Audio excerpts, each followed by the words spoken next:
Halo, jumpa lagi dengan saya Titan di dalam topik Introduction to User Documentation. Nah, pada topik kali ini, Anda akan mempelajari perihal apa itu user documentation, jenis user documentation, dan pembuatan user documentation. User documentation merupakan dokumentasi yang dibuat guna membantu user di dalam menggunakan atau menjalankan sistem.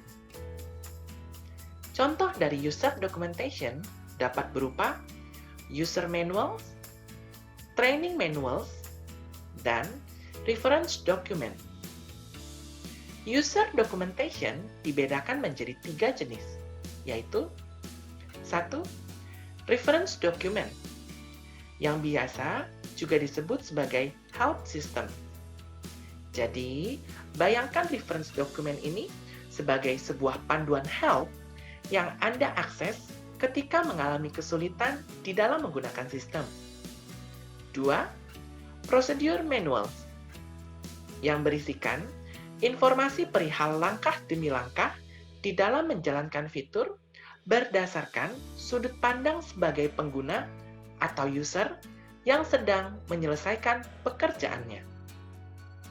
3. Tutorial, yang berisikan panduan umum terkait dengan komponen serta fitur-fitur dari sistem.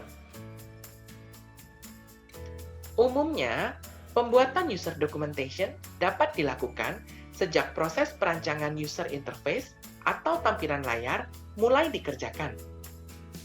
Idealnya, isi atau konten dari user documentation akan terus dikembangkan, diuji, dan direvisi seiring jalannya proyek.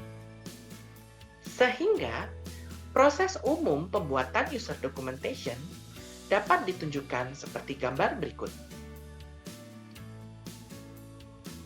Proses umum pembuatan user documentation dimulai dengan melakukan perancangan struktur umum dari dokumentasi.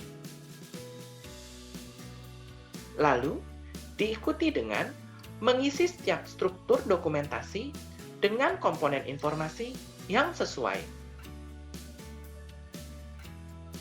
Dan pada akhirnya, dilakukan validasi dan revisi komponen dokumentasi agar sesuai dengan jalannya proyek. Struktur umum dari user documentation sendiri dapat mengacu kepada struktur umum documentation yang sudah pernah dijelaskan di topik sebelumnya. Nah, struktur barusan merupakan struktur umum yang bisa Anda gunakan sebagai acuan di dalam membuat user documentation. Akan tetapi, Anda juga dapat menyesuaikan struktur tersebut berdasarkan kebutuhan atau nature dari proyek SITI yang Anda jalankan. Demikian untuk penjelasan singkat dari modul ini. Jangan lupa untuk dibaca kembali materi pembelajarannya serta kerjakan latihan soal yang sudah disediakan. Selamat belajar, sukses selalu untuk Anda.